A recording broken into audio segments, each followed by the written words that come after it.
Bismillahirrahmanirrahim. Assalamualaikum warahmatullahi wabarakatuh. Waalaikumsalam warahmatullahi wabarakatuh. Innal hamdalillah nahmaduhu wa nasta'inu wa nastaghfiruh wa na'udzu billahi min shururi anfusina wa min sayyiati a'malina. من يهد الله فلا مضل له ومن يضلل فلا هادي له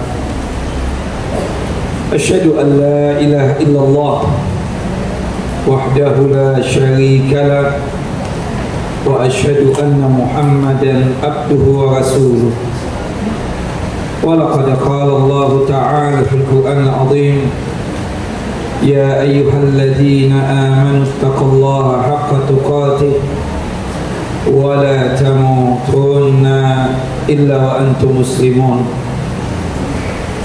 وبعد فبشرح لي صدري ويسر لي أمري واحلل عقدة من لساني يفقهوا قولي اللهم انفعنا بما علمتنا وعلمنا ما ينفعنا وزدنا علما اللهم إنا نعوذ بك من زوال نعمتك وفجأة نقمتك وتحول عافيتك وجميع سخطك اللهم إنا نعوذ بك من جهد البلاء ودرك الشقاء وسوء القضاء والشماتة الأعداء اللهم إنا نعوذ بك من عذاب جهنم ومن عذاب القبر ومن فتنة المحيا والممات ومن شر فتنة المسيح الدجال اللهم إنا نسألك سلامة في الدين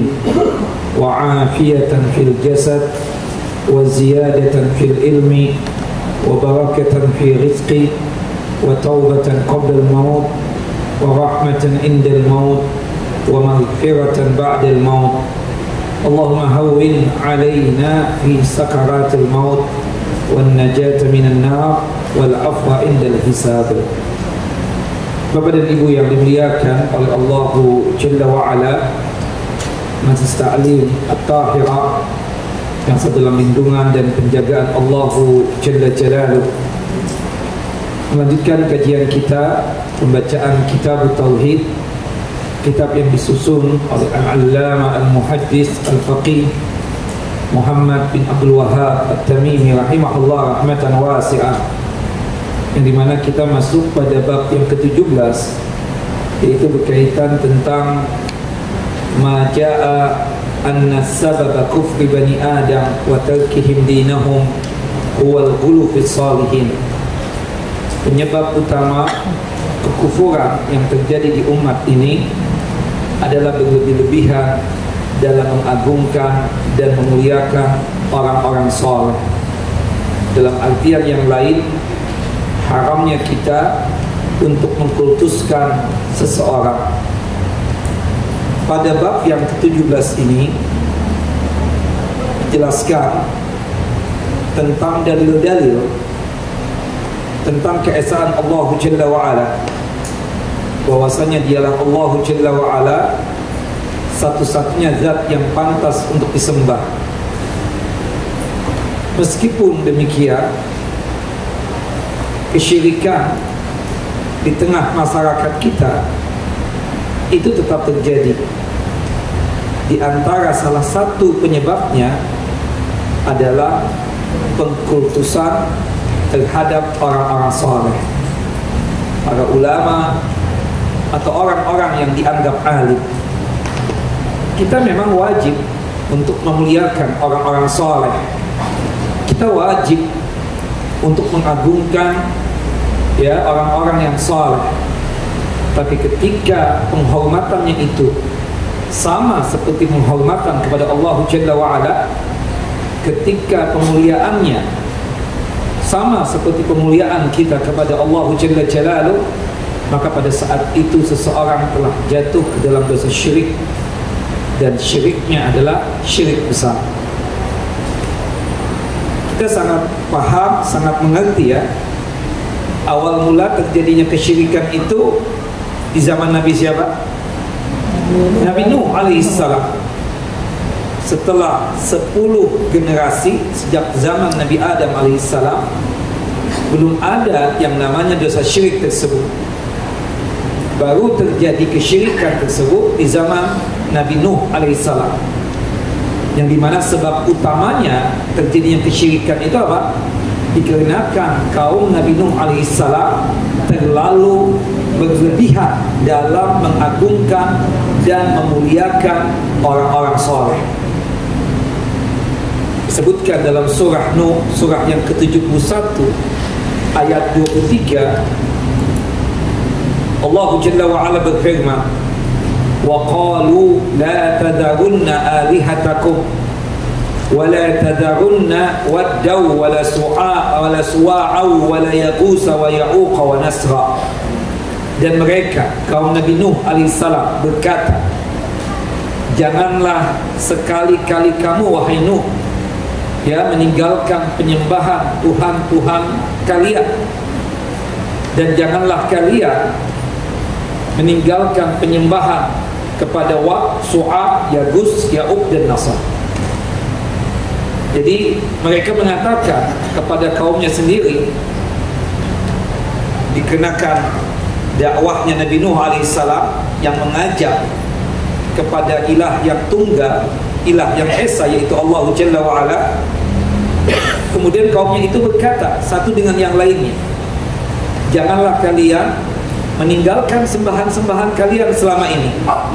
Siapa mereka? Wat, Suwa, Yagus, Ya'uq dan Nasr. 5 orang ini adalah orang-orang soleh, ahli ibadah, sangat mentauhidkan Allah Jalla wa Ala.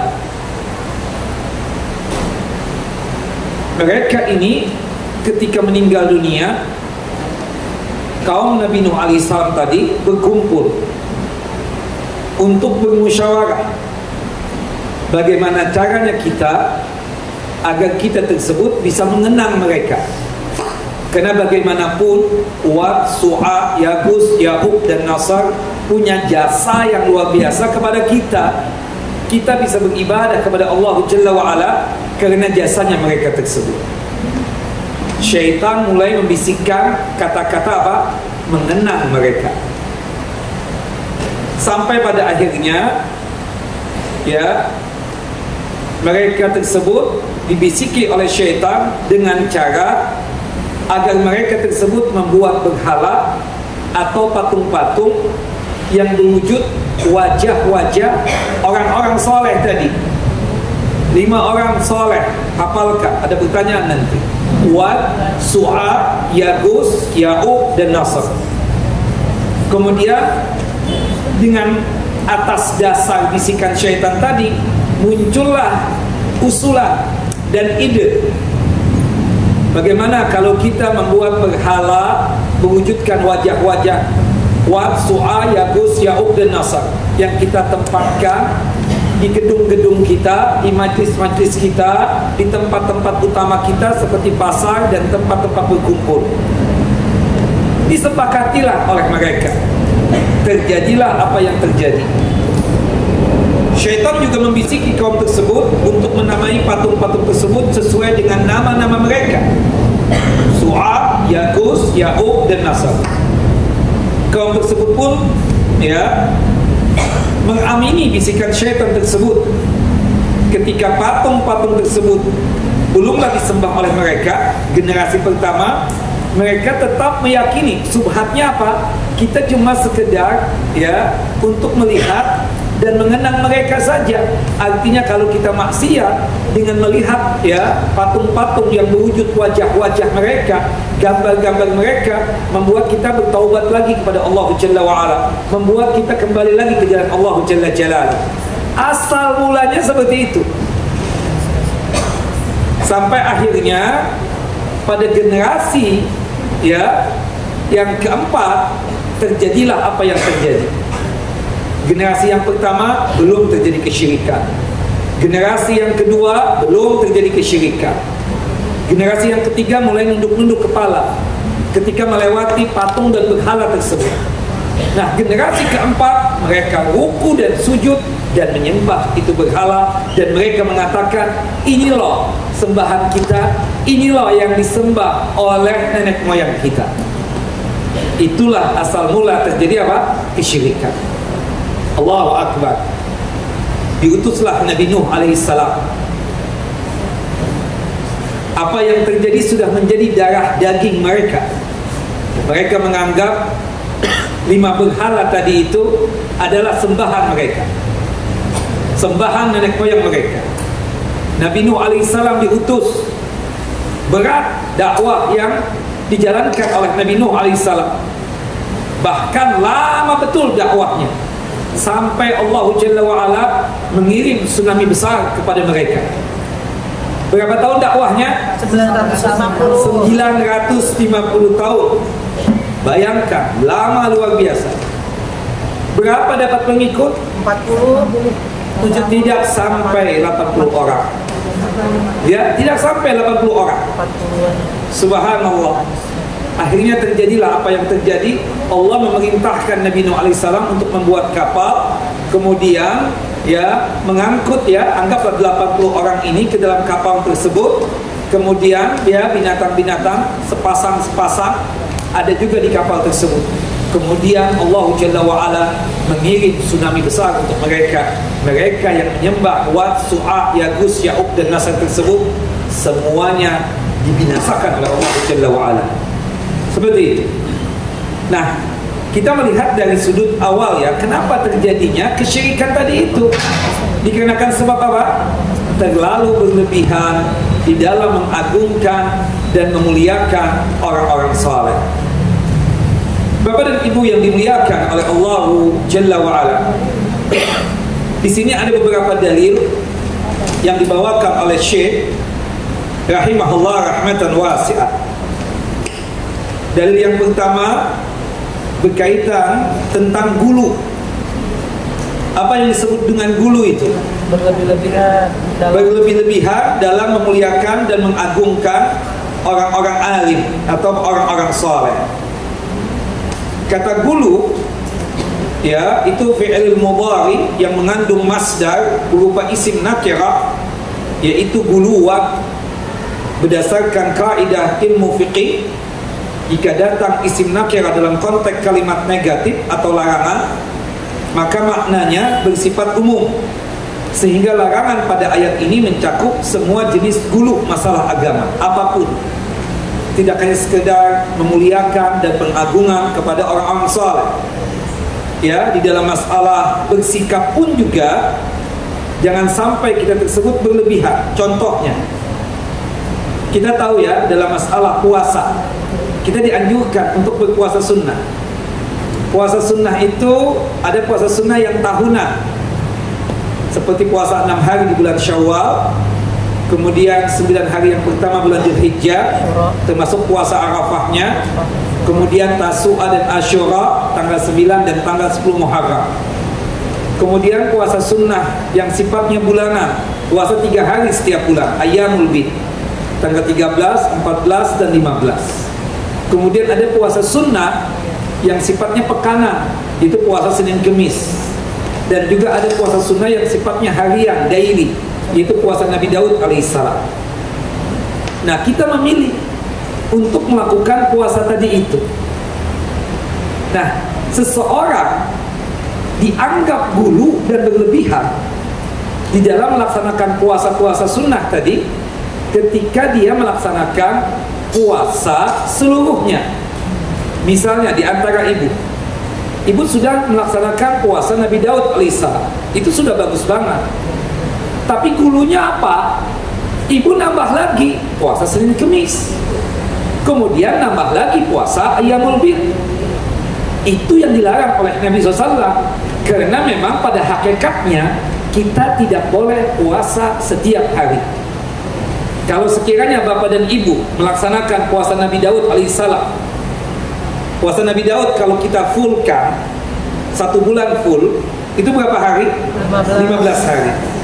Puasa Senin Kemis kemudian ibu tambah melaksanakannya, Kalau kita pulkan puasa Senin Kemis berapa hari dalam satu bulan? 8 hari. 15 tambah 8 berapa? 23 hari. Tambah 3 hari lagi Ayyamul Bid, 26 hari.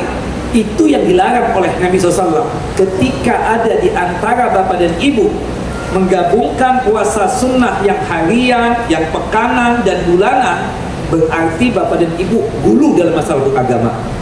Jelas? Berlebih-lebihan.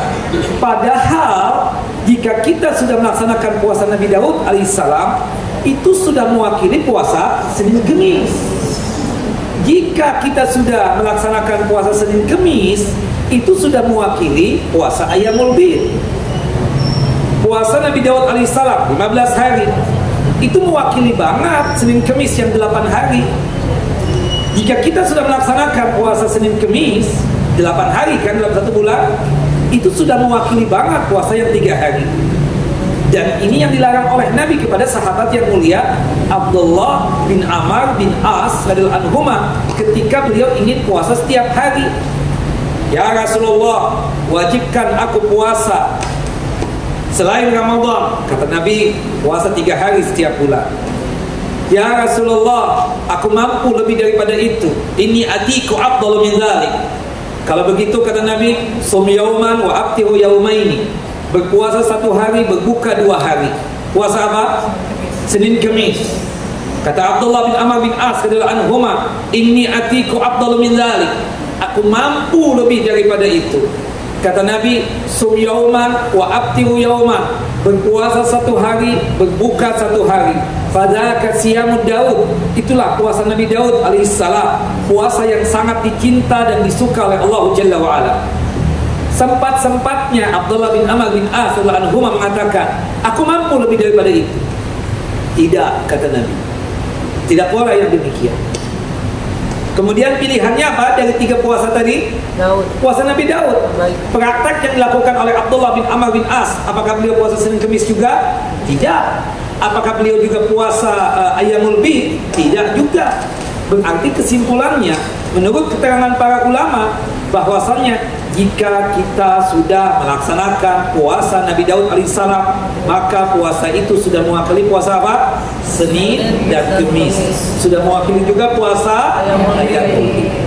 Begitupun juga Bapak dan Ibu, jika sekiranya Bapak dan Ibu sudah puasa Senin Kemis, maka tidak perlu lagi puasa Ayyamul Bid. Karena Senin Kemis kalau kita fullkan dalam 1 bulan berapa hari? 8 hari, itu lebih banyak daripada 3 hari. Ketika Ibu masih menambah dengan puasa Ayyamul Bid, berarti itulah yang disebut dengan gulu dalam masalah beragama, berlebih-lebihan dalam masalah apa? Agama. Jelas ya? Wallahu a'lam bishawab. Nah, itu diantaranya, termasuk berlebih-lebihan dalam masalah beragama. Subhanallah, ada 3 orang sahabat Nabi datang kepada Rasulullah SAW, yaitu sahabat Ali bin Abi Thalib, kemudian Abdullah bin Amr bin As radhiyallahu anhuma, dan satunya lagi adalah sahabat yang mulia Abu Darda, Uwaimir bin Zaid radhiyallahu anhu. 3 orang sahabat ini datang ke rumah Nabi SAW, ingin bertanya kepada para istri Nabi Muhammad SAW, ibunda-ibunda kita. Pertanyaannya apa? Pertanyaan tentang amal ibadah yang dikerjakan oleh Nabi ketika beliau berada di rumah, bukan ketika berada di halayak umat. Dijawablah oleh ibunda-ibunda kita tadi dengan jawaban yang sangat luar biasa. Rasulullah ketika berada di rumah itu ibadahnya sangat luar biasa, amal solehnya luar biasa. Tercetuslah dari 3 orang sahabat ini berijtihad yang salah. Ali bin Abi Thalib mengatakan, waktu itu Ali belum kawin dengan Fatimah, aku tidak mau kawin, aku ingin fokus untuk ibadah saja. Sahabat yang mulia Abdullah bin Amr bin As radhiyallahu anhuma ingin puasa tiap hari. Kemudian sahabat Abu Darda, Uwaimir bin Zaid radhiyallahu anhu, beliau ingin apa? Qiyamul lail, sepanjang malam, dari setelah Isya sampai menjelang subuh. Kemudian omongan mereka ini yang ingin melaksanakan itu tadi terdengar di telinga Nabi Muhammad SAW. Rasulullah kemudian mengumpulkan para sahabat, termasuk 3 orang sahabat. Rasulullah naik ke atas mimbar dan mengatakan, ya, apa pendapat kalian? Ma bala aqwam yaquluna kada wa kada. Di mana pendapat kalian itu? Ada orang mengatakan begini, begini, begini. Ya, tidak mau kawin, berpuasa tiap hari, tahajud sepanjang malam. Subhanallah, kata Nabi Muhammad SAW, ketahuilah, wallahi, ya, aku ini paling bertakwanya hamba dibandingkan kalian. Aku ini paling takutnya hamba kepada Allah Jalla wa'ala dibandingkan kalian. Walakin ana asum wa ubtir. Aku berpuasa tapi aku berbuka. Ya, wa aqumul lail wa anam wa alqut. Aku ini menghidupkan malam dengan ibadah salat malam, tahajud. Tetapi aku pun juga apa? Tidur. Wa ana atazawwajun nisa, dan aku menikah. Di ujungnya Rasulullah mengatakan apa? Faman raghiba an sunnati falaysa minni. Barang siapa yang membenci akan sunnahku, maka dia tersebut bukan dari golonganku. Padahal 3 orang sahabat tadi niatannya baik nggak? Baik, tapi salah nggak? Disalahkan oleh Nabi nggak? Salah. Disalahkan, kenapa? Berlebih-lebihan. Itulah yang disebut dengan apa? Gulu. Berlebih-lebihan dalam masalah beragama ini tidak boleh. Apalagi berlebihan untuk memuliakan seseorang. Ada ustadz misalnya, ya kan? Ya sekedar kita saja. Dia kan manusia. Assalamualaikum, waalaikumsalam, dan seterusnya. Gak perlu ibu-ibu pakai ngesot di hadapan ustadz. Ngapain? Iya kan? Ngapain ibu kayak orang menyembah begitu? Gak boleh. Siapapun dia. Kita kan hormat banget dengan orang tua kita. Kita cium tangannya. Tapi ketika kita berlebihan, sambil cium-cium kaki, ya, sambil ya nunduk-nunduk yang ibaratnya seperti orang sujud sekalipun, itu tidak boleh. Sahabat Nabi, yaitu Mu'adz bin Jabal radhiyallahu anhu, beliau baru datang dari Syam. Beliau melihat orang Syam. Syam itu 4 negara. Apa saja? Ini termasuk pertanyaan ini. Palestina, Yordania, Syria, dan Libanon. Ini namanya negeri Syam. Ya, subhanallah. Mu'adz bin Jabal melihat orang-orang di Syam tersebut ketika mengagungkan para tokoh masyarakat mereka, rahib-rahib mereka, pendeta-pendeta mereka dengan cara sujud. Dipikir oleh sahabat yang mulia Mu'adz bin Jabal, ini adalah satu kebaikan. Dia ingin mempraktekkan hal ini kepada siapa? Kepada Rasulullah Sallallahu Alaihi Wasallam. Subhanallah, ketika sampai di Madinah, Mu'adz bin Jabal ini ketemu dengan Nabi, langsung sujud. Subhanallah, Rasulullah marah. Tuh, bukannya senang Rasulullah SAW diagungkan seperti itu. Rasulullah marah. Ya Mu'adz, apa-apaan antum ini? Ya Rasulullah, ta'ziman lakum, sekedar pengagungan kepada antum, sekedar kemuliaan kepada antum, tidak ada yang lain. Tidak boleh yang demikian. Wallahi, demi Allah, jika sekiranya Allah Jalla wa'ala mengizinkan aku untuk memerintahkan umatku untuk sujud kepada yang lainnya, maka aku akan perintahkan siapa ibu? Seorang istri untuk sujud kepada suaminya, dikarenakan li'idhami haqqihi 'alaiha, dikarenakan hak suami yang sangat luar biasa yang wajib untuk dilaksanakan oleh istri. Meskipun demikian, hak suami luar biasa, tidak boleh kalau kita khilaf salah sampai apa? Cium-cium kaki dan seterusnya, ya. Dan seterusnya sampai ya ngesot dan seterusnya. Kita boleh hilaf, mungkin kita hilaf ya, mengambil fulus suami kita di dompetnya tanpa dia ketahui.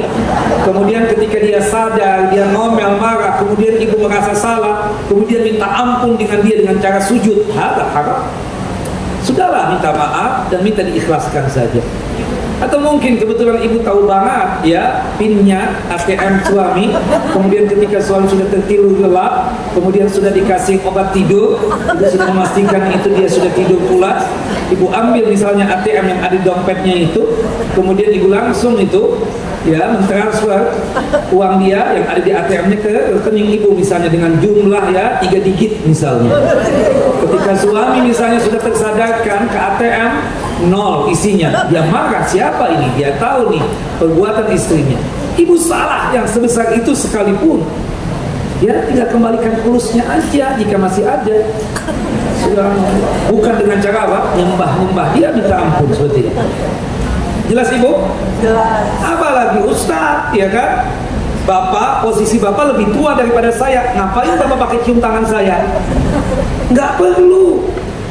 La haula tapi saat anak pengen berkahnya. Berkah apa? Berkah itu dari Allah Jalla wa Ala. Kita nggak ada, yang ada bapak cium tangan saya lupa tadi. Makan ikan, bawa amis, jadi bau. Akhirnya ujung-ujungnya. Buat apalagi yang na'udzubillah, kelewatan banget. Yang na'udzubillahnya lagi, ibu-ibu ikut selamat juga ngapain? Kan bukan mahram. Bukan mahram kan? Ibu selamat sama saya boleh nggak? Tidak boleh. Bukan adik, bukan cucu, bukan anak, bukan saudara sekandung, bukan siapa-siapa. Haram nggak? Tapi ada nggak kenyataan manusia-manusia seperti itu? Subhanallah. Apalagi dengan gaya-gayanya. Sengaja betul kadang nggak? Ini disisa-sisain. Ya, kenapa minuman disisa-sisain? Supaya ibu-ibu memperebutkan. Ya Allah bu, yang ada bukannya berkah, bau ya. Nah, inilah kelebihan. Kita memuliakan ustaz, kita memuliakan kiai, kita memuliakan ajengan, tuan guru atau sejenisnya, karena mereka orang-orang soleh, orang-orang alim yang ilmu agamanya lebih banyak daripada kita. Tapi pengagungannya sebatas dia manusia. Kita hormat, assalamualaikum, kefhalak, apa kabar, sehat walafiat, prinsip begitu. Ini enggak. Subhanallah, ada seorang nenek lagi-lagi, Ustaz, ya nek udah situ aja. Kenapa saya ke sana? Nenek lebih tua daripada saya. Ngapain ngejar-ngejar? Enggak, pingin ini aja sih, pingin ngobrol sebentar. Ya udah, saya ke sana. Subhanallah. Kadang apa ya? Subhanallah, orang itu merasa senang lagi begitu. Kita lihat Nabi Muhammad SAW tidak ada senangnya sama sekali seperti itu. Karena beliau tahu ya sujud itu hanya diperuntukkan untuk siapa? Allah. Untuk Allah Jalla wa Ala. Nah, larangan berbuat gulu tersebut asalnya hanya ditujukan untuk ahlul kitab dari kalangan Yahudi dan Nasrani. Akan tetapi berlaku juga untuk kaum muslimin. Karena secara umum kaum muslimin itu dilarang untuk meniru-niru perilaku ahlul kitab. Ahlul kitab Yahudi dan Nasrani. Nabi SAW bersabda, la tattabi'unna sananal ladzina min qablikum shibran bi shibrin wa dhira'an bi dhira'in hatta law dakhalu fi juhri dhabbin la attaba'tumuhum. Sungguh kalian akan mengikuti jalan orang-orang sebelum kalian, sejengkal demi sejengkal, sahasta demi sahasta. Hatta law dakhalu fi juhri dhabbin lattaba'tumuhum. Seandainya mereka itu masuk ke sarangnya dob itu apa? Ya, kita katakan kadal gurun atau biawak ya, padang pasir. Tapi istilahnya bukan kadal sebenarnya. Ya, sejenis, tapi ini halal. Namanya dob. Ya, kalau sekiranya mereka itu masuk ke sarangnya dob, ke lubangnya dob yang kecil sekalipun itu, maka kalian akan mengikuti mereka. Sahabat bertanya, al-Yahud wa Nasara, apakah Yahudi dan Nasrani yang kita ikuti itu ya Rasulullah? Paman, siapa lagi kalau bukan Yahudi dan Nasrani? Subhanallah. Yahudi dan Nasrani. Orang Yahudi gulunya kepada Nabi siapa? Oh, Yahudi. Nabi siapa? Uzair alaihissalam. Nabi siapa? Uzair alaihissalam. orang Yahudi menganggap Nabiullah Uzair alaihissalam sebagai anak Allah, sebagaimana yang Allah sebutkan dalam surah At-Taubah surah yang ke-9 ayat 30. Wa qalatil yahudu Uzair ibn Allah. Orang-orang Yahudi berkata Nabi Uzair itu adalah putra Tuhan, putranya Allah Jalla wa Ala. Ini gulunya mereka. Sedangkan kaum Nasrani gulunya kepada siapa? Nabi Isa. Kesesatan yang ada pada Nasrani itu, ya, kepada Nabi Isa alaihissalam ada pada 3 hal. Kaum Nasrani menganggap Nabi Isa itu sebagai Tuhan itu sendiri, Anak Tuhan. ya. Yang pertama apa? Kesesatan dari kalangan Nasrani, ya, terhadap Nabi Isa alaihissalam, menganggap bahwasannya Nabi Isa alaihissalam sebagai Tuhan itu sendiri, sebagaimana yang Allah Jalla wa Ala firmankan dalam surah Al-Maidah surah yang kelima ayat 17. Laqad kafara alladziina qalu innallaha huwal masiih ibnu Maryam. Sesungguhnya telah kafir orang-orang yang berkata sesungguhnya Allah itu adalah Al-Masih, putra Maryam, atau Isa ibnu Maryam. Nah, ini kesesatan yang pertama kaum Nasrani terhadap Nabi Isa. Mereka menganggap apa? Menganggap Nabi Isa sebagai Allah itu sendiri. Jelas Ibu? Nah, kesesatan yang kedua yang ada pada kaum Nasrani kepada Nabi Isa alaihissalam, kaum Nasrani menganggap Nabi Isa alaihissalam sebagai putra Tuhan, sebagai anak Allah, dan mereka menyembah Nabi Isa alaihissalam sebagaimana yang Allah Jalla wa Ala abadikan di dalam Al-Quran dalam surah Maryam surah yang ke-19 ayat 88 sampai ayat 89. Surah Maryam, ya, ayat 88 sampai ayat 89. Wa qalu ittakhadar rahmanu walada laqad ji'tum syai'an idda. Dan mereka berkata, yaitu orang-orang Nasrani, ya, Tuhan yang Maha Pemurah mengambil dan mempunyai anak. Sesungguhnya kalian telah mendatangkan sesuatu perkara yang sangat mungkar. Nah, kemudian yang ketiga, kesesatan kaum Nasrani kepada Nabi Isa alaihissalam, ya, terhadap keyakinan mereka terhadap Nabi Isa alaihissalam, menganggap Nabi Isa adalah salah satu dari yang 3 yang disilakan dengan istilah apa Ibu? Trinitas, Salisus Salasa. Sebagaimana yang Allah Jalla wa Ala sebutkan dalam surah Al-Maidah surah yang kelima ayat 73. Laqad kafara alladziina qalu innallaha salisus salasa. Sesungguhnya kafirlah orang-orang yang mengatakan bahwasanya Allah salah seorang dari yang 3. Perlu diketahui Bapak dan Ibu, di dalam agama Nasrani dikenal pula secara khusus 3 mazhab berhubungan dengan keterkaitan antara Isa dengan Allah Jalla wa Ala. Yang pertama ada mazhab namanya mazhab Nusturiyah. Mazhab apa? Nusturiyah. Ini mazhab dari kalangan apa? Yang ada pada Nasrani, sakte yang ada pada Nasrani, namanya mazhab Nusturiyah. Ya, mazhab Nusturiyah. Mazhab Nusturiyah ini berkeyakinan bahwa di dalam diri Isa alaihissalam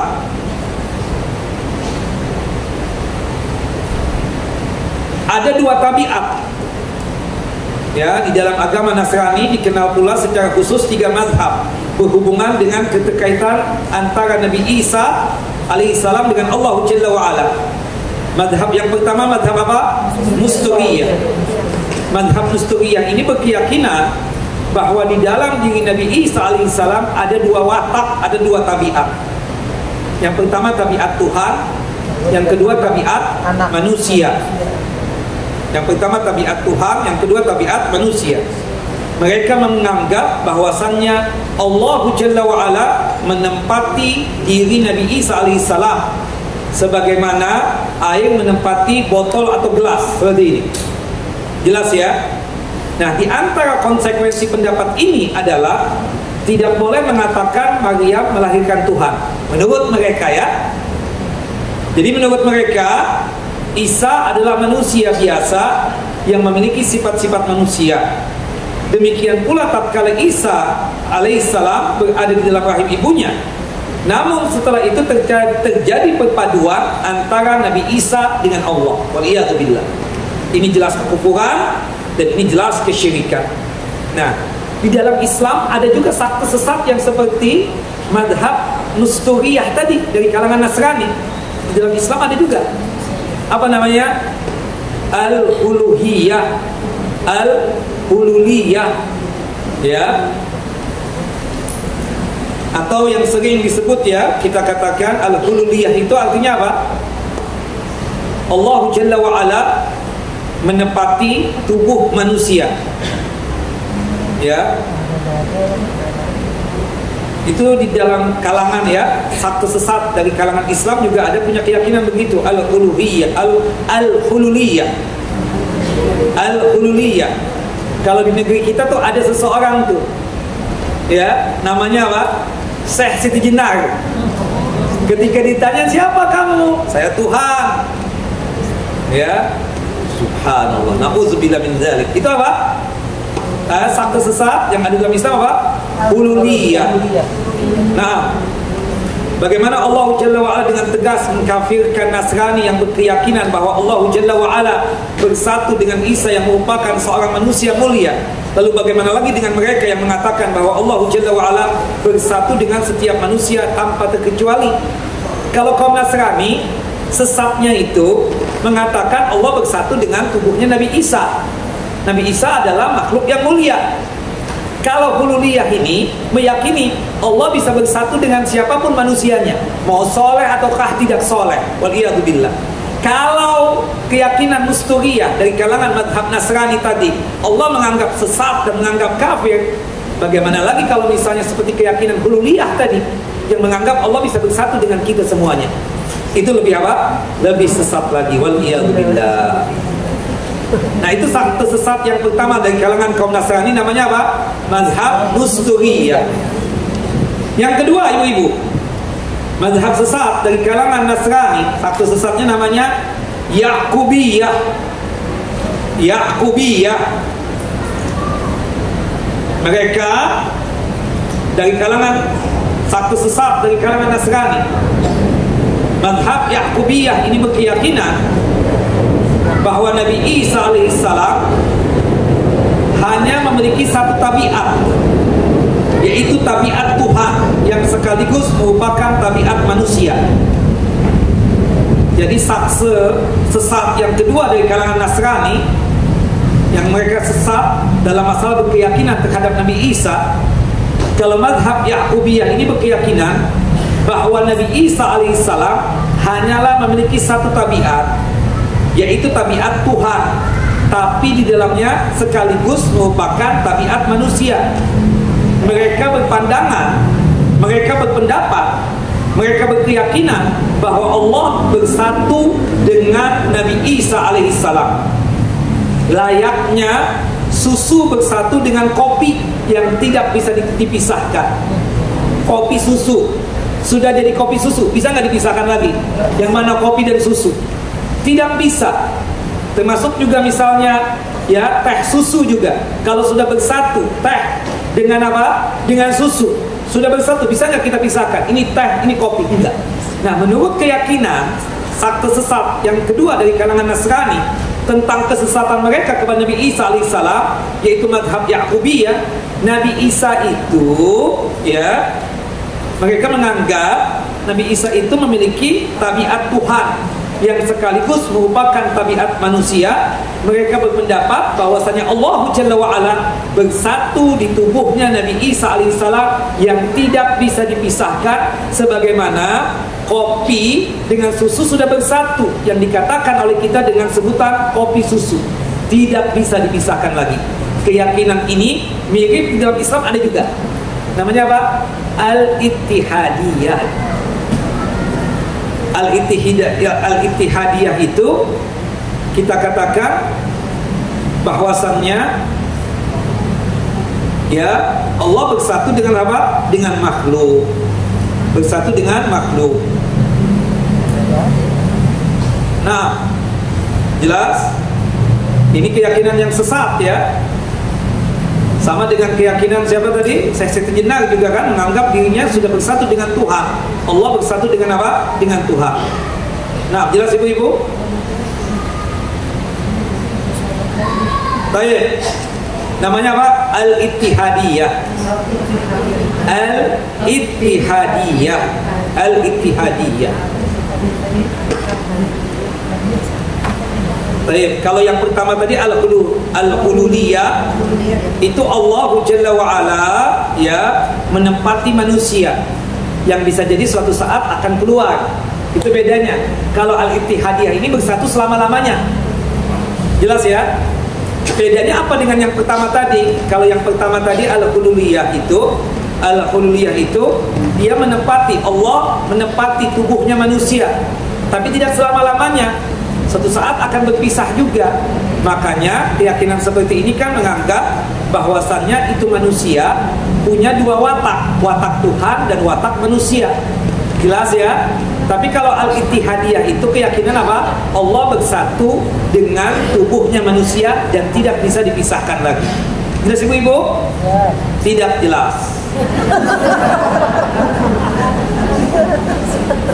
Kalau yang pertama Al-Hululiyah, Allah bersatu menempati tubuhnya manusia, tapi tidak selama-lamanya. Suatu saat bisa keluar untuk pindah ke tubuh yang lainnya. Jelas ya? Itu namanya apa? Al-Hululiyah. Kalau di Nasrani namanya apa? Nusturiyah. Nusturiyah ya. Kalau yang kedua dari mazhab Ya'qubiyah ini, mereka meyakini bahwasanya Tuhan bersatu dengan Nabi Isa alaihissalam dan tidak bisa dipisahkan lagi. Di dalam Islam ada juga sekte sesat yang model seperti ini, namanya apa? Al-Ittihadiyah. Selama-lamanya berada di tubuh itu. Na'udzubillah min dzalik. Ini juga sesat. Yang ketiga, dari sekte sesat dari kalangan Nasrani berkaitan dengan keyakinan mereka terhadap Nabi Isa alaihissalam, namanya mazhab Al-Muwahhidun. Namanya keren ya. Muwahhidun itu artinya orang yang bertauhid, ahli tauhid. Para ulama menamakan mereka dengan sebutan Al-Muwahhidun, yaitu Nasrani, yaitu ahli tauhid dari kalangan Nasrani. Ahli tauhid dari kalangan Nasrani, karena mereka tidak beranggapan bahwa Allah bersatu dengan Nabi Isa alaihissalam. Mereka meyakini Isa atau Nabi Isa alaihissalam adalah seorang manusia dan Rasulullah, utusan Allah. Akan tetapi, kenapa mereka tetap kafir? Kok tetap dihukumi kafir? Padahal keyakinannya kan sama dengan kita. Nabi Isa itu apa? Hamba Allah dan utusan Allah Jalla wa Ala. Tetapi kenapa aliran Al-Muwahhidun dari kalangan sakte sesat Nasrani ini dikatakan tetap kafir? Salah satu kekafiran mereka adalah menolak untuk beriman kepada Muhammad SAW. Iya kan? Ketika mereka menolak untuk beriman kepada Muhammad SAW, maka otomatis apa? Kufur.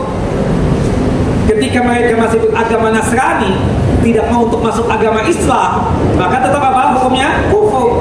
Padahal mereka punya keyakinan sama loh dengan kita. Kita punya keyakinan Nabi Isa itu apa? Nabi, hamba Allah dan utusan Allah Jalla wa Ala. Bukan begitu?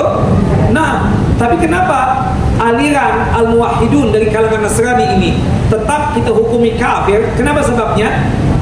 Dikarenakan mereka apa? Tidak mau beriman kepada Nabi Muhammad SAW. Tidak mau untuk apa? Masuk Islam, ya, seperti itu. Jelas ibu-ibu? Nah, kemudian disebutkan di dalam surah Maryam, surah yang ke-19. Di situ Allah Jalla wa Ala sangat tegas sekali membantah kaum Yahudi dan Nasrani. Ya. disebutkan secara tegas oleh Allah Jalla wa'ala. Kita tahu bahwasannya Maryam ini wanita suci. Ya, Maryam ini apa? Wanita suci, kita katakan. Dan Maryam ini kelak akan menjadi pemimpin para wanita di dalam jannah dan surga. Ibu-ibu, pemimpin wanita di surga ada berapa jumlahnya? 4. Yang pertama Asia. Istrinya Firaun. Asia ini siapa? Istrinya Firaun. Istrinya Fir'aun.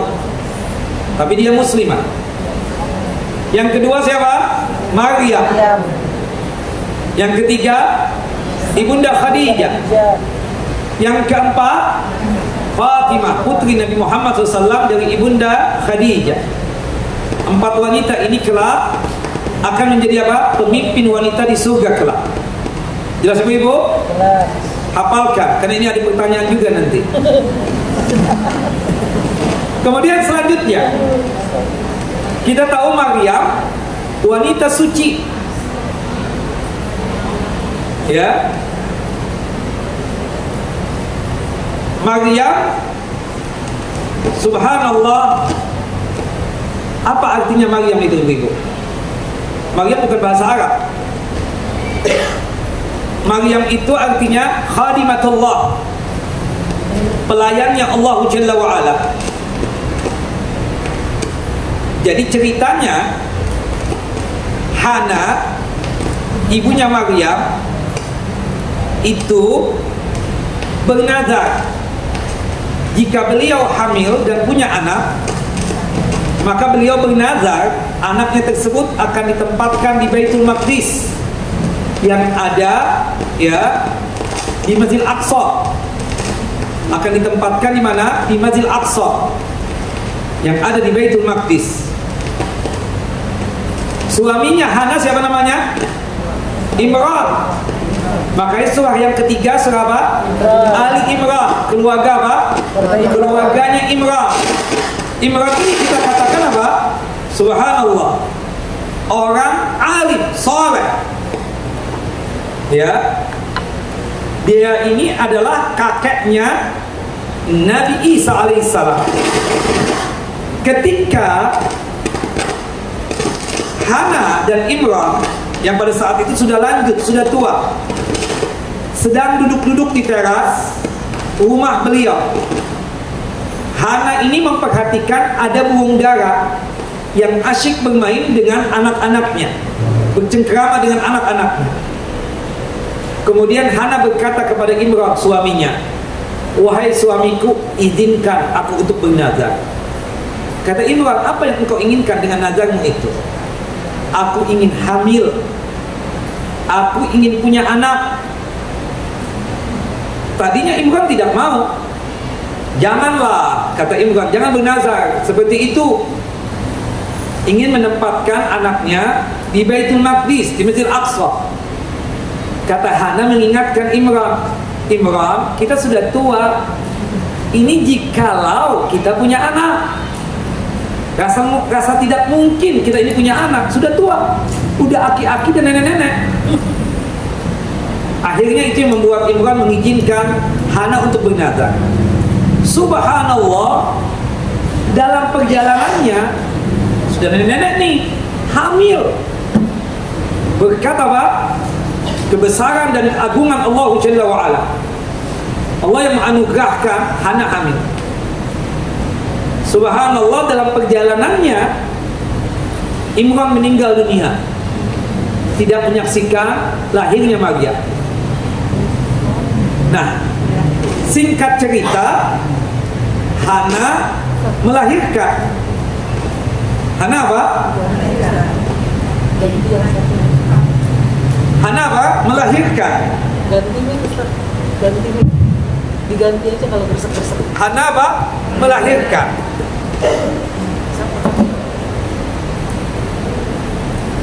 Ternyata yang lahir apa? Perempuan. Padahal nazarnya apa tadi? Menempatkan anak tersebut nanti kalau balik di masjid. Nah, yang tugas memakmurkan masjid siapa? Laki-laki. Takdirnya perempuan. Dan Allah Maha mengetahui hal yang demikian. Tapi sebagai konsekuensi menjalankan nazar, karena kalau seseorang sudah bernazar dan apa yang dia cita-citakan Allah Jalla wa'ala sudah penuhi, maka nazar itu wajib apa? Dilaksanakan. Akhirnya singkat cerita, ya, nazarnya itu dilaksanakan. Dan Hana tidak mendapatkan Maryam ini tumbuh dewasa. Dititipkan dengan siapa? Dititipkan kepada siapa? Kepada Nabi Zakaria. Kepada Nabi Zakaria. Kenapa? Apa hubungannya? Nabi Zakaria dengan Imran itu misanan, sepupuan. Istrinya Nabi Zakaria adalah adiknya Hana, namanya Aisyah, bukan Aisyah ya, Aisyah. Kalau kaum Nasrani menamakan Elizabeth, ya. Kalau kita Islam Aisyah. Nah, dititipkanlah kepada siapa? Kepada Aisyah ini. Subhanallah, sampai balighah. Nah, ketika balighah ini Maryam ditempatkanlah di Baitul apa? Di Baitul Maqdis, di Masjidil Aqsa. Jelas ya? Dibuatkan kamar khusus. Singkat cerita, ada informasi dari Allah Jalla wa'ala melalui Jibril alaihissalam bahwasannya Maryam kelak akan dapat apa? Dapat anak. Jelas ya? Dapat anak. Subhanallah. Maryam di situ terkaget-kaget. Maryam apa? Terkaget-kaget. Kenapa terkaget-kaget kita katakan? Karena kita tahu seorang perempuan jika ingin punya anak itu jalurnya cuma dua. Yang pertama jalur halal, menikah. Jalur yang kedua jalur haram, yaitu apa? Berzina. Itu yang membuat Maryam terkaget-kaget. Bukan karena apa-apa, tidak. Kata subhanallah, kata Maryam ya, ketika mengatakan itu di hadapan Jibril yang menjelma menjadi manusia, qalat anna yakunu li gulamun wa lam yamsasni bashar wa lam aku baghiya. Bagaimana mungkin aku ini punya anak? Aku kan tidak pernah disentuh oleh laki-laki, gak menikah, dan aku bukan pelacur, bukan gahbek, bukan perempuan nakal. Subhanallah. Kata Allah Jalla wa'ala, qala kadzalik, ya, qala rabbuki huwa alayya hayyin. Begitulah yang diinginkan oleh Allah. Bagi Allah tidak ada sesuatu yang susah dan sulit. Bagi Allah itu gampang banget. Meskipun jalurnya tadi, ya kan ada sebab dan akibat. Tapi ada, ya, ada akibatnya tanpa sebab. Ada juga sebab tanpa akibat. Seperti misalnya Nabi Ibrahim alaihissalam, kan, api itu kan panas. Seharusnya akibatnya apa? Terbakar dong beliau, tapi enggak, malah kedinginan. Itu atas kuasa Allah Jalla wa'ala. Dan itu diingatkan Nabi Adam alaihissalam. Ada orang tuanya? Tidak ada. Hawa ada orang tuanya? Tidak ada. Ya kan, seperti itu. Nah, termasuk Nabi Isa alaihissalam. Nah, singkat cerita, Maryam hamil. Kemudian ketika mau melahirkan, melarikan diri dari mana? Dari Baitul Maqdis. Setelah kembali dari tempat dengan menggendong bayinya yang bernama Nabi Isa alaihissalam ini, kembali kepada kaumnya yang ada di Baitul Maqdis. Nah, mata-mata orang Yahudi tersebut panas. Seorang perempuan yang selama ini diagung-agungkan, dimuliakan, bawa anak, seketika mereka berubah sikap. Maryam sudah diwanti-wanti oleh Allah Jalla wa'ala melalui Jibril alaihissalam. Aku berharap mati aja deh sebelum kejadian ini. Allah menenangkan melalui Jibril alaihissalam. Tenang, wahai Maryam, nanti yang akan menjawab putramu sendiri. Kamu puasa bicara.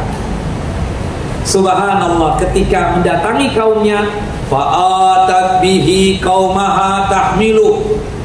Dan kemudian Maryam membawa bayinya kepada kaumnya dengan menggendongnya.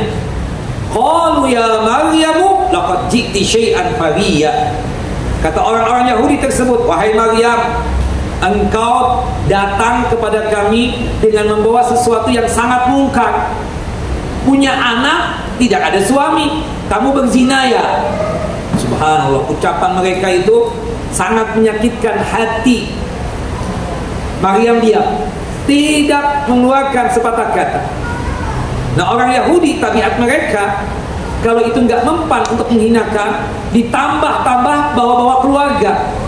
Ya ukhta Harun, ma kana abuki imra'at sau'in wa ma kanat ummuki bagiya. Ya ukhta Harun, ma kana abuki imra'at sau'in wa ma kanat ummuki bagiya. Wahai saudara perempuan Harun, Imran punya saudara namanya Harun, orang alim juga, soleh juga. Abah kamu kan bukan orang jahat, ibu kamu kan bukan sang mukto, bukan pelacur. Kenapa kamu begini? Subhanallah. Kan ada orang tuh kalau lagi kesal, lu kayak bukan kayak abah lu soleh banget, ngapain bawa abah? Ya, ini umi kamu kalau hidup nih masih bisa marah. Umi kamu kan solehah banget. La ilaha illallah. Kebiasaan kan? Bawa-bawa orang tua, bawa-bawa suku, bawa-bawa agama, dan seterusnya. Nauzubillah min dzalik. Itu sifat siapa? Orang Yahudi. Subhanallah, dihubung-hubungkan. Pantes dia jahat. Kenapa? Abahnya begitu. Subhanallah. La haula wala quwwata illa billah. Kadang kalau ada yang soleh anak tuh ya, masya Allah, ya kayak abah ente ya. Kenapa emang abah aneh? Abah ente ya, koboi banget, malah bandit. Ya, bangor, abah ente, Allah Akbar, dibilang bangor. Inilah sifat-sifat apa? Yahudi. Allahu Akbar.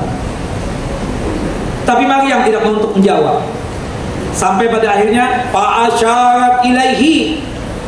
Subhanallah, Maryam menunjuk kepada Nabi Isa. Kalian ingin tahu siapa ini bayi? Silahkan tanya sendiri kepada ini bayi. Kata orang-orang Yahudi tadi, qalu kaifa nukallimu man kana fil mahdi sabiyya. Maryam, gimana kita bisa ngobrol dengan ini bayi, bisa bercakap-cakap dengan ini bayi? Dia kan masih di buaya, nggak paham omongan kita, nggak ngerti apa yang kita tanyakan. Fa'asyarat ilaihim. Maryam tetap menunjuk. Ingin tahu? Silahkan tanya. Akhirnya mereka nanya nih, sama siapa? Bayi tadi yang namanya Nabi Isa alaihissalam. Allah yang memberikan nama. Man anta? Siapa kamu ini? Dijawablah oleh Nabi Isa. Subhanallah. Ada beberapa bayi ya yang bisa ngomong ketika masih kecil, ketika masih bayi. Di antaranya Nabi Isa. Siapa lagi? Tahu Jugaid? Jugaid seorang Yahudi yang soleh banget, ahli ibadah, yang tempat ibadahnya dihancurkan, yang dia dituduh berzina, hampir saja dia dibunuh. Kata Jugaid, tunggu dulu, tunggu tuh perempuan melahirkan, nanti bayinya bawa ke aku. Akhirnya mereka sepakat. Setelah itu perempuan melahirkan, bayi dibawa ke Jugaid. Kemudian Jugaid bertanya, man abu? Abah kamu siapa? Seketika tuh bayi ngomong, abi wa'il ganam, abahku pengembala kambing, namanya Fulan bin Fulan. Itu bayi yang kedua yang bisa ngomong. Siapa dia? Yang ketiga, ada seorang ibu lagi asyik ya menyusuin anaknya. Lewat seseorang, penampilan keren banget, good looking lah, pakai kendaraan yang bagus. Ibunya doa, ya Allah, jadikan putraku ini seperti dia ya Allah. Anak itu melepas ya dari susuannya tersebut. Subhanallah, ngomong bicara anaknya, ya Allah, jangan jadikan aku seperti dia. Kalau zaman sekarang terjadi begitu, bu lagi asik menyusuin, dia ngomong, mama cantik banget, berarti ada jinnya di dalam. Zaman sekarang. Kemudian menyusun lagi, nyusul lagi tuh anak. Kemudian lewat orang, ya kelihatannya seperti fakir miskin, gembel banget gitu loh. Subhanallah, digebukin oleh massa, dipukul-pukul oleh orang kampung, ya oleh masyarakat. Ibunya berdoa, ya Allah, jangan jadikan putraku seperti dia ya Allah. Anak ini berucap lagi, ya Allah, jadikan aku seperti dia. Ibunya kaget-kaget, ya Allah, ini anak apa nih? Akhirnya dia periksa kan, ternyata orang yang pertama tadi seorang yang kelihatannya keren banget, bagus banget, ternyata seseorang yang sangat zalim ya kepada bawahannya, seperti itu. Nah, sedangkan yang kedua orang soleh, seorang dai mubalik ya, yang dia tersebut mendakwahkan dakwah Islam ini. Nah, itu bayi yang ketiga ya. Bayi yang keempat, subhanallah ya, tahu kejadian Ashabul Ukhdud itu? Ya, jadi yang mengaku Tuhan itu banyak sekali, termasuk Zunuas. Kan ada Fir'aun, sebelumnya ada Namrud, ada juga Zunuas. Ya, kalau di zaman kita siapa? Ada yang ngaku Tuhan nggak? Ya, ada. Di antaranya apa? Syaibaba itu loh, yang mati juga. Tuhan mati, bayangkan. Nah, di daerah itu ada juga tuh, subhanallah, tapi mati. Meninggalnya sebelumnya stroke, subhanallah, bisa stroke Tuhan. Gimana coba? Nauzubillah min dzalik. Nah, nauzubillah min dzalik. Iya kan? Nah kemudian apa? Ya, Zunuas ini marah betul ya. Kenapa? Kan ada kejadian pemuda itu. Kamu bisa membunuhku, ya? Kumpulkan semua rakyatmu, kumpulkan semua masamu di alun-alun. Nanti gunakan panah. Ketika melepas anak panahnya, kamu ucapkan Bismillah wa bi rabbil gulam. Ya, dengan nama Allah, Tuhannya si pemuda ini. Ya. Maka insya Allah kamu bisa membunuhku. Akhirnya dilaksanakanlah tadi. Setelah beberapa kali gagal untuk membunuh siapa? Pemuda tadi. Dibawa ke gunung, pasukannya malah yang mati. Dibawa ke laut ya, pasukannya malah yang tenggelam. Pemuda itu datang lagi, Anda masih hidup, Anda masih hidup, kata dia kan begitu. Akhirnya nih Raja Zunuas ini bingung. Nanya, gimana kamu sakti banget? Gampang. Kamu kumpulkan masamu, rakyatmu di alun-alun. Nanti engkau lepaskan anak panah. Ketika ingin membunuhku, mengucapkan apa? Bismillah ya bi rabbil gulam, ya bi rabbil hadzal gulam, bi rabbi hadzal gulam. Dengan nama Allah, Tuhannya apa? Tuhannya ya pemuda ini. Benar saja mati. Rakyatnya mendengar bahwasannya si raja tadi Zunuas tadi menyebutkan nama Allah, semuanya masuk Islam. Semuanya apa? Masuk Islam. Marah. Akhirnya bikin parit besar. Di dalamnya berkobar api. Yang tidak mau kembali untuk beribadah kepada Zunuas ini, ya dibakar, dilemparkan ke hondak tersebut. Nah, ada perempuan baru melahirkan, dia kesian sama bayinya. Dia serba salah antara terjun atau dia tersebut tidak terjun. Akhirnya tuh bayi ngomong, Ummi, ya, inzili falakil jannah, turun Ummi, buat kamu jannah dan surga. Turun dia nyebur, ya, subhanallah, berenang di lautan api. Allahu Akbar. Ini bayi yang keempat. Yang pertama tadi Nabi Isa. Nah, kalau sekarang ini ibu-ibu misalnya lagi gendong cucu ya, nenek masya Allah ya, berarti ada jinnya itu. Bukan mukjizat, bukan keajaiban ya, enggak. Jelas ya, cuma 4 ini saja yang bisa ngomong seperti itu. Kan ajib tuh kalau bayi bisa ngomong, kenapa nak, sakit apa nak, ya kan bisa ngomong, enak kan. Ini kan kita perkira perut nih kembung kayaknya kan, seperti itu. Nah, Nabi Isa bisa ngomong. Ya, apa jawaban pertama kali Nabi Isa alaihissalam kepada orang-orang Yahudi tadi? Qala inni Abdullah. Aku adalah apa? Hamba Allah. Bantahan kepada siapa?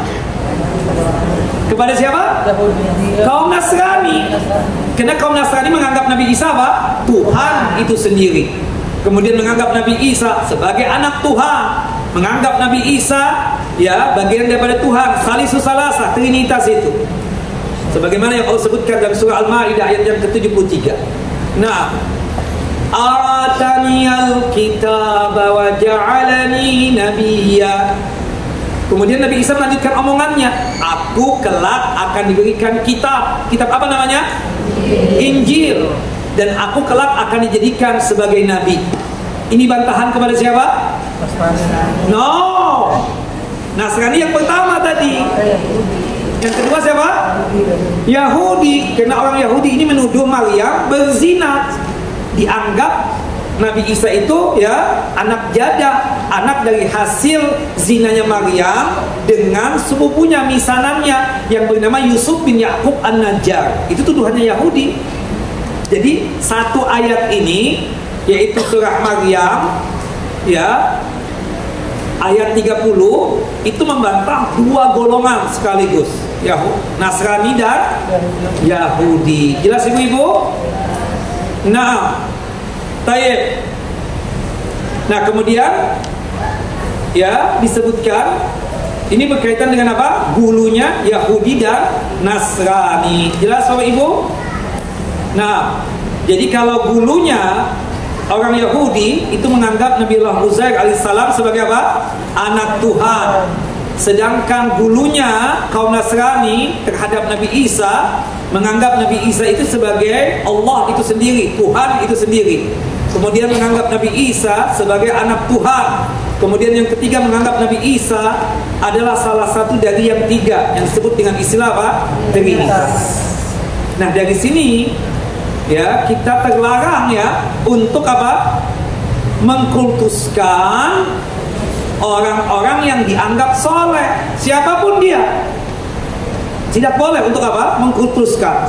Kita jadikan penghormatannya tersebut ya, subhanallah, sebagai penghormatan sebatas dia itu apa? Manusia. Dia bukan Tuhan.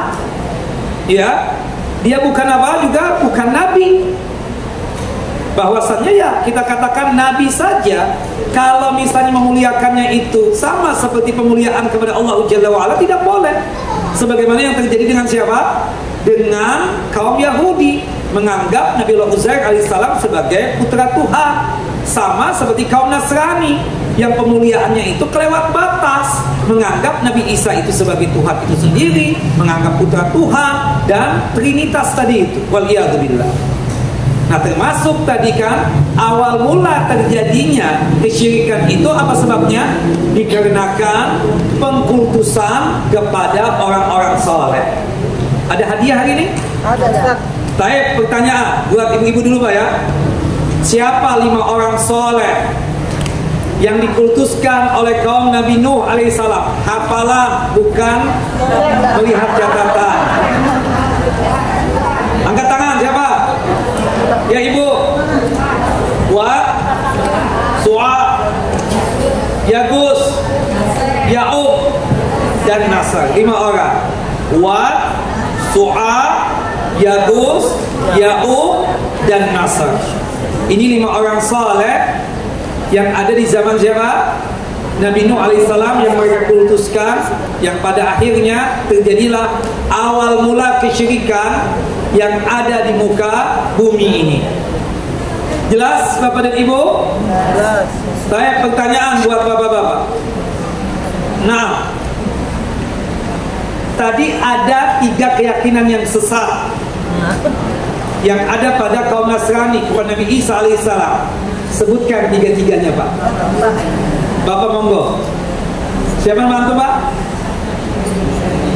Bapak siapa namanya? Pak siapa? Pak Kembar. Taib. Enggak, keyakinan kaum Nasrani, bukan mazhabnya. Mazhabnya lain. Keyakinan sesat kaum Nasrani kepada Nabi Isa. Kan ada tiga sebab kesesatan mereka itu. Sebagai Tuhan itu sendiri, sebagai Allah itu sendiri, sebagai anak Tuhan, sebagaimana yang Allah firmankan surah Maryam ayat 89, ayat 88 sampai ayat 89. Nah,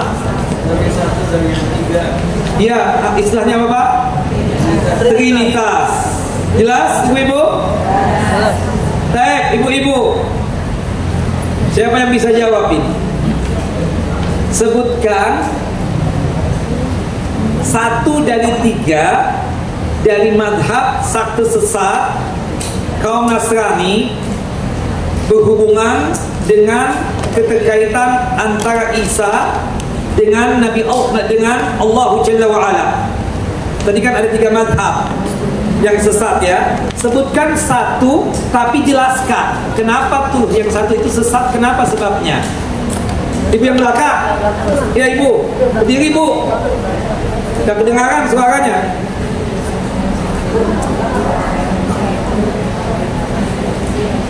Sebutkan satu aja, tapi jelaskan.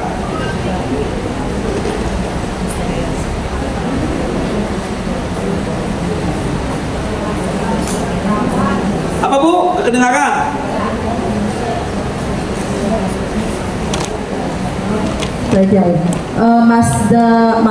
Mazhab Nusturia. Nusturia, kenapa dia sesat Bu? Keyakinan mereka apa itu Nusturia itu? Karena dia menganggap diri dia bersatu dengan Tuhan. Menganggap Nabi Isa itu apa? Nabi Isa bersatu dengan Tuhan. No. Selama-lamanya. No, bukan itu. Bukan itu. Maksudnya bisa berubah, maksudnya tidak selama-lamanya. No, bukan itu. Nusturia. Gimana nih? Digunakan apa enggak ya?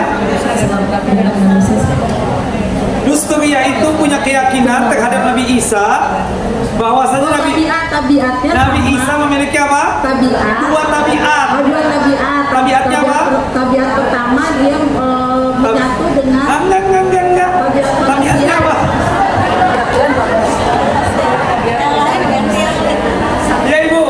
Salam dulu ya kan berarti ya. Nah, maaf ya. Tabiat yang pertama itu sebagai manusia dan kedua sebagai Allah. Iya, tabiat yang pertama tabiat Tuhan, yang kedua tabiat apa? Manusia. Kemudian Bu, mereka beranggapan bahwa apa? Allah Jalla wa Ala menempati diri Nabi Isa sebagaimana air menempati gelas, ya kan? Seperti itu. Artinya kan dalam Islam ada juga yang punya keyakinan sesat seperti ini, namanya apa? Uluhiyah. Tapi tidak apa? Tidak selama-lamanya. Ya, dia tersebut apa? Bisa keluar dari tubuh tersebut. Tidak ya, artinya apa? Kalau uluhiyah itu kita katakan tidak menepati selama-lamanya, sesuai dengan keinginannya saja, keinginan Allah. Kalau ingin masuk ke sini, ingin masuk ke sana, dan seterusnya. Nah, itu keyakinan apa? Nusturia, dan itu sesat dan kufur, jelas ya. Wallahu a'lam bishawab. Jadi yang dapat hadiah siapa nih? Saya nggak enak banget nih.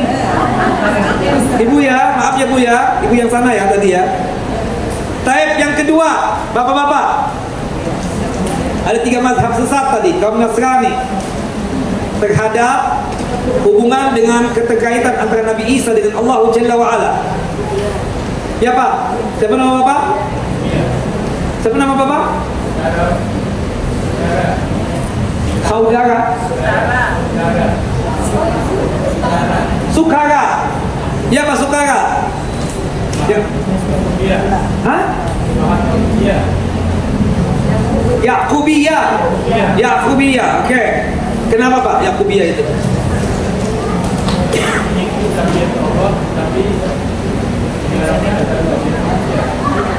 Oke, mereka mengatakan bahwasannya Nabi Isa hanya memiliki apa? Satu tabiat, yaitu tabiat apa? Tabiat Tuhan, sekaligus merupakan tabiat manusia. Jadi pakai sekaligus dia. Nah, dan itu tidak bisa disatukan. Diibaratkan apa tadi? Seperti kopi susu, tidak mungkin memisahkannya lagi kalau sudah bercampur dan bersatu. Seperti itu. Nah, di dalam Islam apa tuh Pak? Akidah apa? Al-Ittihadiyah, dan itu sesat dan kufur. Kayaknya kesusahan ya jawabnya Pak ya. Tapi Bapak dapat hadiah Pak. Nah, yang ketiga itu Al-Muwahhidun. Nah, kalau Al-Muwahhidun ini kita katakan, siapa bisa jawab? Ibu-ibu? Ya Ibu. Meyakini bahwa Nabi Isa itu hamba Allah dan Nabi dan Rasul. Tapi kenapa dia kafir Bu? tidak meyakini Nabi Muhammad. Tidak mengimani Nabi Muhammad SAW. Ya, penitia hafal lah, masa nggak hafal ya, silakan. Dapat hadiah ya. Wallahu a'lam bishawab. Baik. Sekarang kita masuk sesi yang kedua, tanya jawab. Ustaz, kalau saya puasa Ayyamul Bid disambung dengan Senin Kemis, apakah itu termasuk gulu? Gulu nggak Bu? Gulu kalau misalnya terus menerus. Tapi kalau misalnya sekali-sekali kita puasa Ayyamul Bid, tapi terkadang dalam 1 bulan itu kita mengambil tuh Senin Kemis cuma 1 kali doang, gulu nggak? Tidak. Karena Rasulullah pernah ya puasa Senin Kemis, cuma di awal bulan. Rasulullah puasa Senin Kemis di awal bulan, pekan pertama. Kemudian beliau tambah dengan puasa 3 hari. Yang dulu itu adalah puasa Senin Kemis 1 bulan full 8 hari ditambah dengan puasa Ayyamul Bid 3 hari. Itu yang dulu berlebih-lebihan. Jelas bedanya ibu-ibu? Bapak jelas? Tapi kalau sekali-sekali boleh nggak? Boleh. Tapi jangan difulkan 1 bulan. Itu yang tidak boleh. Wallahu a'lam bishawab. Jelas ibu?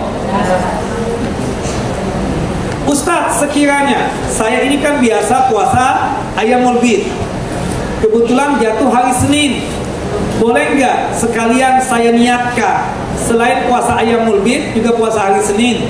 Boleh, tidak mengapa yang demikian. Wallahu a'lam bishawab. Ustadz, pekan pertama puasa Senin Kemis, pekan kedua dan pekan ketiga tidak puasa Senin Kemis, ya pertengahan, tapi puasanya puasa Ayyamul Bid. Pekan keempat puasa Senin Kemis lagi, boleh atau tidak boleh? Tidak boleh. Kenapa? Kelebihan. Kan Senin Kemis pekan pertama dapat berapa? 2. Kemudian pekan kedua puasa lagi dia 4. Kemudian terakhir puasa lagi 6 kan? Dan 6 lebih banyak daripada 3. Beda dengan Nabi Muhammad tadi. Kalau Nabi Muhammad pekan pertama Senin Kemis, dalam 1 bulan berarti Senin Kemis yang beliau lakukan cuma berapa? 2 hari. 2 hari kan pekan pertama doang. Makanya beliau menambahnya dengan puasa apa? Ayyamul Bid. Tapi kalau ibu ini beliau puasa Senin Kemis pekan pertama, pekan kedua puasa juga, pekan keempat puasa juga, 6 dong jumlahnya. Pekan ketiga gak puasa Senin Kemis karena Ayyamul Bid. Boleh gak begitu? Tidak boleh. Kenapa tidak boleh alasannya? Kebanyakan itu gak boleh ya. Wallahu a'lam bishawab. Ya Bu ya, hulu. Nah, seperti itu. Ustadz, boleh gak berdoa dengan lafaz ya Rabb berkaitan sisa umurku, berkaitan anak-anakku, berkaitan ilmu yang ku dapat? Doanya apa nih? Allah itu, Rabb itu salah satu nama Allah yang indah ya. Ya Rabbi, Ya Rahman, Ya Rahim. Boleh kita bukan memanggil ya, kita berdoa kepada Allah dengan sebutan tadi, Ya Rabb irhamni, seperti doanya Nabi berkaitan dengan doa husnul khatimah. Rabbil firli warhamni wa alhiqni bi rafiqil a'la. Ya Allah ya Tuhanku. Rasulullah memanggilnya berdoanya dengan sebutan apa? Ya Rabb. Nah, ampuni dosaku, berikan rahmat dan kasih sayang untukku, dan jika sekiranya sebab sakit ini aku meninggal dunia, tolong susulkan dan kumpulkan aku bersama orang-orang yang memiliki martabat yang tinggi. Wallahu a'lam. Ustaz, misalnya saya safar menginap di Jogja, selama di perjalanan sholatnya qashar apa jamak? Dua-duanya. Jadi kalau kita misalnya tujuan ke Jogja, selama kita perjalanan, ya, meskipun kita lewat-lewat Cirebon, kita lewati, kita mampir dulu. Di sana disunahkan apa? Di Cirebon lakukan jamak dan qashar, dua-duanya. Kemudian di Tegal mampir lagi. Ketika sholat di mana Ustaz? Jamak dan qashar. Di Semarang mampir lagi Ustaz, jamak dan qashar juga sunnahnya. Tapi ketika sampai di Jogja, untuk mengqasharnya sunnah, untuk menjamaknya mubah atau boleh. Ya. Tapi kalau selama masih perjalanan, dua-duanya sunnah. Qasharnya sunnah, jamaknya sunnah. Tapi ketika sampai di tempat tujuan, sunnah mengqashar, menjamaknya mubah atau boleh. Jelas Ibu-ibu? Nah, tahu kan jamak? Jamak itu menggabungkan 2 sholat. Jangan sampai saya sudah menjelaskan gini nggak paham. Jamak itu menggabungkan 2 sholat, Bapak Ibu. Jamak itu paketnya ada 2. Paket yang pertama zuhur dan asar. Paket yang kedua maghrib dan isya. Subuh ada jamak nggak? Kalau qashar itu meringkas sholat yang 4 jadi 2 rakaat. alasan satu-satunya kita boleh meringkas sholat yang 4 dari 2 dikarenakan kita musafir. Sebagaimana yang Allah firmankan dalam surah An-Nisa, surah yang keempat, ayat 101. Wa idza darabtum fil ardi falaysa 'alaikum junahun an taqsuru minas shalah. Apabila kalian safar, maka tidak mengapa buat kalian untuk meringkas sholat yang 4 jadi 2 rakaat. Hukumnya sunnah. Ya, adapun menjamak sholat, menggabungkan 2 sholat, paketnya ada berapa ibu-ibu? Ada 2. 2. Paket yang pertama apa? Zuhur dan asar. Paket yang kedua maghrib dan isya. Kalau menjamak sholat itu alasannya ada 3 bolehnya. Alasannya ada 3. Kita boleh menjamak sholat. Yang pertama safar, karena kita musafir. Karena kita apa? Musafir. Boleh menjamak sholat. Yang kedua, karena kita sakit, apalagi sakitnya sakit berat, boleh menjamak sholat. Nah, kalau kita sakit di Jakarta, kita sakitnya di Jakarta nih, kita kan orang Jakarta, bukan musafir. Sholatnya 4 apa 2? 4. Karena kita mukim, jelas ya. Menjamaknya doang boleh, mengkosongnya nggak boleh. Tapi kalau misalnya sakitnya di rumah sakit Elizabeth yang ada di Singapura, 4 apa 2? 2. Karena sakit atau karena musafir kita? Musafir. Jelas ya? Jelas ibu-ibu? Bapak jelas? Jadi kalau sakitnya masih di Jakarta, salatnya zuhur, asar 4 apa 2? 4. Tapi kalau sakitnya di rumah sakit yang ada di luar negeri misalnya, salatnya 4 apa 2? 2. Nah, 2 itu karena musafirnya apa karena sakitnya? Karena musafirnya. Itu jawabannya. Jelas ya? Yang ketiga adalah kebutuhan yang sangat mendesak. Boleh kita menjamak salat. Saya seorang dokter. Operasi. Setelah zuhur, saya mau memberikan tindakan buat pasien saya, operasi. Perkiraan waktu 6 sampai 7 jam. Saya tidak mungkin ketika lagi asik operasi datang waktu asar. Saya keluar meninggalkan operasi tadi itu. Gak mungkin. Kita bilang sama staf kita, udah deh sholat asar dulu. Bisa koit nih pasien, jangan begitu kan? Bahaya ya kan begitu. Gak mungkin. Maka yang saya lakukan apa? Saya bilang sama staf-staf saya, kita jamak takdim saja. Sholat asarnya kita majukan, pelaksananya di waktu zuhur. Berhubung masih di Jakarta dan saya orang Jakarta, sholatnya 4 apa 2? 4. Jelas ya ibu? Nanti kita belajar fikih kalau selesai kitab ini ya. Insyaallah. Baik, insyaallah. Baik. Nah itu alasannya kebutuhan yang sangat mendesak. Jadi kalau jamak alasannya ada 3 boleh. Kalau qasar alasannya cuma 1, yaitu apa? Musafir. Baik, lanjut lagi.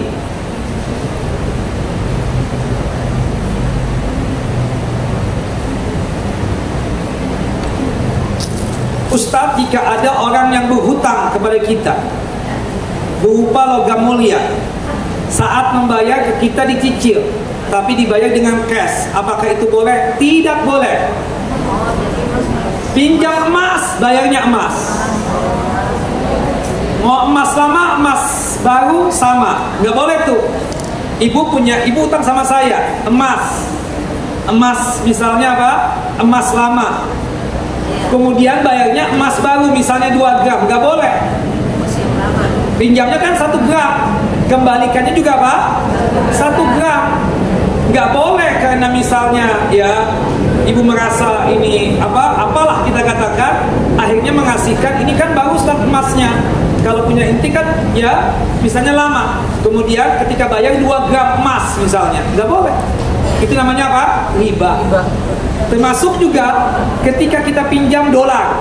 Ibu pinjamnya dolar bu? Dolar. Mengembalikannya dolar juga.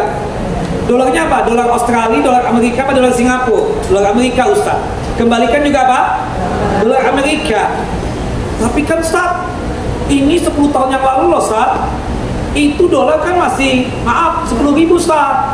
Iya, mau 10.000, mau 15.000, mau 13.000, ibu pinjamnya dolar kan? Dolar. Ibu mengembalikan juga apa? Dolar. Nggak boleh bayarnya rupiah. Jelas ya?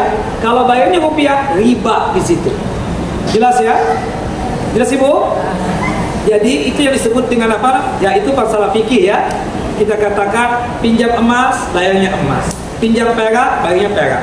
Pinjam dolar, bayarnya juga apa? Dolar. Nah, kecuali kalau tukar di money changer misalnya, kita tukar. Saya punya rupiah, ya ibu punya dolar. Bu, tukar bu, berapa dolar sekarang? 14.000. Oke, nih rupiah saya berapa nilainya? Dikalikan, berapa Ustaz perlunya? Perlunya saya 5.000 dolar. Oke, berapa rupiahnya?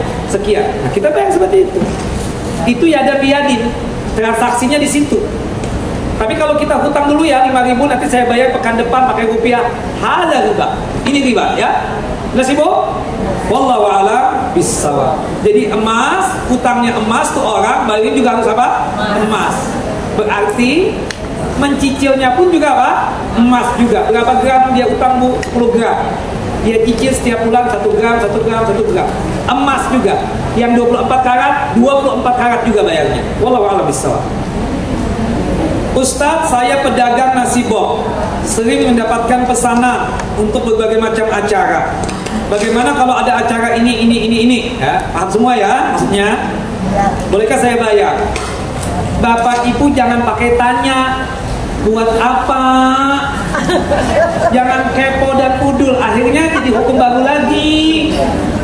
Sama orang beli tanah kita pakai nanya, duitnya dari hasil apa Pak? Astagfirullahaladzim, la haula wala quwwata illa billah. Hatta orang kafir yang datang kepada kita jual beli nih, boleh gak sama orang kafir? Boleh. Jangan pakai nanya, ini duitnya dari hasil apa nih? La haula wala quwwata illa billah. Berarti ibu siap-siap aja gak laku. Bukan apa-apa ya, bukan nulis. Ini orang ini kadang terlalu kepo dan udul seperti itu. Sehingga akhirnya ya Ustadz kan menghukumi sesuai dengan apa? Sesuai dengan yang ditanyakan. Seperti itu. Alangkah baiknya ketika jualan itu pesan berapa? 100 kue. Jangan pakai ditanya buat apa? Ya dan seterusnya. Maksudnya kan untuk berakab ria dengan pembeli kan. Ternyata menimbulkan hukum yang baru lagi. Bahaya nggak buat ibu? Bahaya banget. Berapa dikirim kemana? Kan tanya dikirim kemana Bu? Di sini dan seterusnya. Wallahu a'lam bishawab. Jelas ibu-ibu?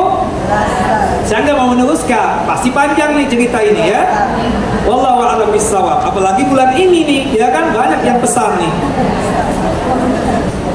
Ustaz, apabila seorang muslimah dalam keadaan berwudu menyentuh dan berselaman dengan wanita non muslimah, bagaimana wudunya, batal atau tidak batal? Tidak batal. Jelas ibu? Tapi kalau berselaman dengan laki-laki yang bukan mahramnya, batal atau tidak batal? Tidak batal. Tapi dosa besarnya iya. Jelas ya? Ibu berselaman dengan seorang laki-laki nih, yang bukan mahram ibu, bukan suami, bukan anak, bukan saudara. Selama ibu ada wudu, wudunya tidak batal, tapi dosa besarnya iya. Kata Nabi lebih bagus aku ya atau kita ini menyentuh bara api sehingga membuat kulit terbakar atau pakaian terbakar, itu lebih baik daripada kita bersentuhan dengan perempuan yang bukan mahram kita. Jelas ibu? Nah, perempuan yang non muslim atau kafirah, badannya ini nggak najis. Badannya ini apa? Tidak najis. Kalau kita misalnya maaf cipika-cipiki dengan dia misalnya, atau selaman dengan dia, sejenis ya, perempuan dengan perempuan, dosanya tidak ada. Yang kedua juga batal wudu juga tidak. Dengan laki-laki pun juga begitu. Tapi bedanya kalau dengan laki-laki yang bukan mahram, kita bersentuhan secara sengaja seperti selaman, dosa besarnya iya, wudunya tidak batal. Bayangkan kalau batal Bu, ketika ibu tawaf nih kan, syarat sahnya tawaf itu kan harus ada apa? Ada wudu. Itu kan pasti, apalagi sekarang nih kredit-kreditnya ramai-ramainya sekarang ini ya kan, pasti bersentuhan dong. Bisa jadi sengaja, bisa jadi tidak sengaja. Seperti itu. Kalau batal, wudu terus. Itu subhanallah, tawaf nggak selesai itu. Jelas ya. Jadi misalnya ya, ini kita katakan yang membatalkan wudu itu sangat jelas sekali. Yang pertama, segala sesuatu yang keluar dari kubul dan kubul kita bagian bawah. Apapun yang keluar dari bagian bawah baik dari kubur ataupun dubur, seperti buang air kecil, buang air besar, dan lain sebagainya, batal wudu. Yang kedua, tidur nyenyak atau tidur pulas. Yang ketiga, hilang akal seperti pingsan. Yang keempat, maaf kalau bahasa kurang sopan, memegang kemaluan secara langsung dan sengaja. Kalau nyebokin anak batal wudu nggak? Batal wudu. Kenapa? Langsung dan sengaja. Nggak mungkin nyebokin anak ya cuma seperti-seperti. Nggak mungkin. Pasti ada yang dipegang-pegang itu kan, seperti itu. Batal wudu nggak? Batal wudu. Jelas ya? Nah, kemudian maaf nih, ya Allah, disampaikan nggak? Takut nih, kurang sopan. Bapak-bapak kalau punya kita gatal, kita garuk dibalik dari celana kita dan pakaian kita, batal wudu nggak? Tidak batal. Kenapa? Tidak langsung, ya. Dan kita katakan apa? Tidak langsung. Kemudian selanjutnya, ya itu isyarat. Ustaz hentikan kajian. Yang kelima yang membatalkan wudu, makan daging onta. Makan daging onta. Sukungnya di pasar kita nggak ada daging onta kan? Tapi makan daging ayam nggak batal wudu. Makan daging bebek nggak batal wudu. Makan daging jerapah nggak batal wudu, ya. Makan daging kuda nggak batal wudu. Jelas? Makan daging onta doang. Kalau minum susu ontanya batal nggak? Tidak. Jelas Bu ya. Pertanyaan sebagai penutup ini. Misalnya nih, ibu tawaf ya. Subhanallah. Kemudian entah apa ibu sengaja, ada orang di depan ibu handsome banget, ganteng, kalahlah suami ibu. Ibu lepaskan tangan suami ibu, kemudian ibu peluk dari belakang itu laki-laki secara sengaja. Kemudian itu laki-laki melihat kepada ibu, I'm sorry, I think my husband misalnya. Pertanyaan saya, batal nggak wudu ibu? Agak batal. Dosa besarnya iya. Suami orang pakai dipeluk-peluk, dosa besarnya iya, batal wudunya enggak. Jelas ya? Sama dengan selamat tadi kan? Sengaja, dosa besarnya iya. Tapi memeluk dari belakang nih. Subhanallah. I'm sorry, I think my husband. Saya kira suami saya. Subhanallah. Batal wudu nggak Bu? Tidak. Tapi dosa besar nggak Bu? Dosa besarnya iya, ibu sengaja banget. Subhanallah, modus banget itu. Suami megangin, ya, subhanallah dilepas. Ya. Ini contoh aja supaya ibu paham ya. Wallahu a'lam bishawab. Ibu sih nggak begitulah ya. Wallahu a'lam bishawab. Jelas? Jelas. Nah, jam berapa nih? Ada pertanyaan 5 menit lagi? Cukup ya? Ya ibu. Kalau untuk hukum nazar sendiri menurut Islam itu berkaitan dengan tadi yang Hukum nazar. Oh, hukum nazar, hukumnya makruh, nggak boleh Bu. Tapi kalau ibu sudah bernazar dan apa yang ibu cita-citakan tadi sudah dipenuhi oleh Allah, wajib dilaksanakan. Ya, hukum bernazar itu makruh, artinya lebih bagus ditinggalkan, jangan ibu lakukan. Karena orang yang bernazar itu tidak lain kata apa? Kata Nabi Muhammad SAW, tidaklah seseorang bernazar kecuali dari orang yang bakhil. Dan dengan bernazar itu jangan disangka bisa mengubah takdir ibu. Tidak. Nazar tidak berusaha mengubah takdir dan juga tidak bisa mempercepat rizki dan nikmat. Jadi kan orang bernazar itu apa? Supaya apa yang dia cita-citakan apa? Segera dipenuhi. Tapi hukum bernazar itu hukumnya apa? Makruh. Sudah kita bahas Bu di sini. Di bab yang ke-13. Masih ingat enggak? Wallahu a'lam. Nah, cukup ya? Cukup Ustaz. Barakallahu fikum. Semoga Bapak dan Ibu selalu dalam lindungan Allah Jalla wa ala. Amin. Sehat walafiat. Amin. Dimudahkan dalam masalah rezeki dan nikmat. Amin. Dipanjangkan umur di dalam ketaatan kepada Allah Jalla wa ala. Amin. Terhindar dari musibah dan malapetaka. Amin. Dan dijauhkan dari kesusahan dan kesulitan. Amin ya rabbal alamin. Wassallallahu Nabi Muhammad wa ala ali Muhammad. Kama sallaita ala Ibrahim wa ala ali Ibrahim innaka Hamidum Majid. Kita tutup kajian kita dengan masing-masing kita membaca doa kafaratul majlis. Subhanakallahumma wa bihamdika asyhadu an la ilaha illa anta astaghfiruka wa atubu ilaik. Wassalamualaikum warahmatullahi wabarakatuh.